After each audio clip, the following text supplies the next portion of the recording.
Welcome to Penrose Learning, where we make understanding easy. You start by powering the watch off right away. This prevents short circuits. Once done, remove any straps and SIM or memory cards because trapped water stays in crevices. Pat the case gently with a lint-free cloth. Do not press buttons, since that can force water deeper.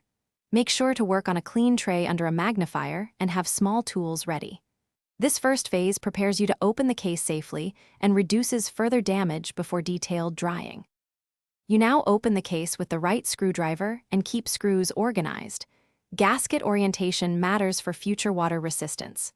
Once inside, inspect for corrosion and mineral residue. These cause conductivity and failure, so clean gently with a 90% plus isopropyl swab and a soft brush, because lower alcohols leave moisture.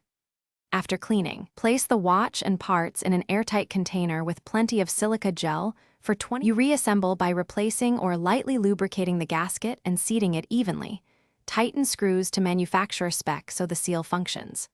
Once reassembled, power on and run sensor tests, Bluetooth pairing, and charge cycles. Monitor performance for 24 to 48 hours because latent corrosion can fail later.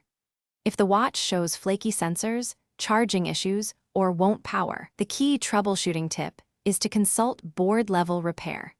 Corrosion on PCB traces or the battery often requires professional microsoldering or component replacement.